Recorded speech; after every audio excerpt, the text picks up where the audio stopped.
నీ పొరుగునున్న మనిషికి గుక్కడి చన్నీళ్లు ఇవ్వలేని నువ్వు ఎక్కడో విశ్వంలోనికి వెళ్ళిపోయి నాది జ్ఞానం అని చెప్పుకొని చంద్రయానని మంగళయానని మంగళహారతులు పాడుతున్నవే ప్రపంచం అంతటికీ కూడా.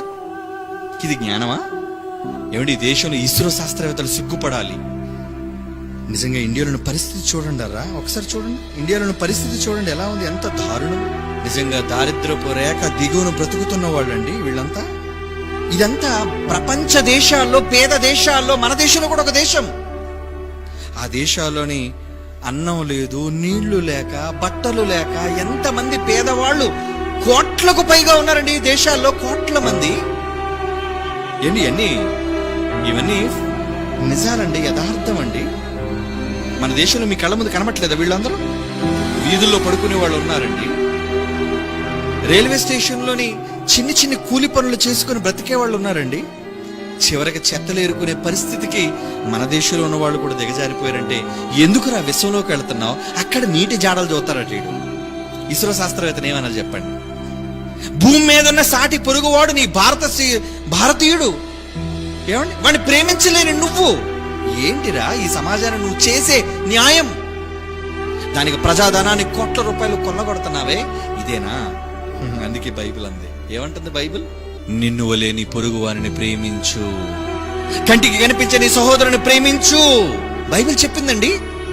నిజంగా నీకు ప్రేమే ఉంటే ముందు నీ పొరుగు వాడిని ప్రేమించు. వాడికి అంత అన్నం పెట్టు, వాడికి మంచి నీళ్ళు ఇవ్వు, వాడికి బట్టలు లేకపోతే బట్టలు ఇవ్వు. అదండి ప్రేమ, లవ్. అంతేగాని విశ్వంలోకి దూసుకు వెళ్ళడం కాదు అభివృద్ధి అంటే. అభివృద్ధి అంటే ఏదో గొప్ప అనుకుంటుంది ఈరోజు సమాజం. ఏంటి అభివృద్ధి? విశ్వంలోకి వెళ్ళిపోవడం అభివృద్ధా? చెప్పండి. రాకెట్లు కనిపెట్టడం అభివృద్ధా? బాంబులు కనిపెట్టడం అభివృద్ధా? దేశాలకు యుద్ధానికి సిద్ధపడడం అభివృద్ధా? స్వచ్ఛ భారత్ అని ఎక్కడ, ఈ దేశంలో ఎక్కడ స్వచ్ఛత ఉందో మీరు చెప్పండి. ఇంటింటికి మరుగుదొడ్డి అన్నాడు. మేము మొన్న వెళ్ళిన ఆదోని ప్రాంతంలో ఉరుకుందనే ప్రాంతం ఉందండి. ఆ ఉరుకుంద ప్రాంతంలో ఒక బాత్రూమ్ లేదండి.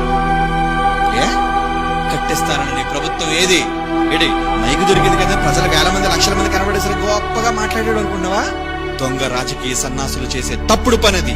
నువ్వు నిజంగా సహోదరుని ప్రేమించేవాడు అయితే ప్రధానిగా, ప్రైమ్ మినిస్టర్ ఆఫ్ ఇండియాగా ఇస్రోడికి డబ్బులు ఇవ్వడం కాదురా.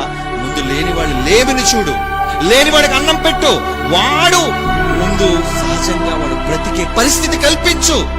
అది భారతదేశ పురోగాభివృద్ధి అంటే. అమెరికాడు వెళ్ళాడు కాబట్టి నేను వెళతాను. అమెరికాడు అసద్దుని తింటాడు, నువ్వు తింటావా చెప్పు? అమెరికాడు గొడ్డలిప్పుకు తిరుగుతున్నాడు. ఈరోజు మనం అదే చేస్తున్నాం, మనం గొడ్డలిప్పు తిరుగుతున్నాం. ఏమంటే ఒకప్పుడు చక్కగా ఉండేవండి జీన్ ప్యాంట్లు, ఒకప్పుడు మాసిపోతే ఇది అంతా కలర్ ఫేడ్ అయిపోయిందని పారేసాను. ఇప్పుడు అలా కాదు.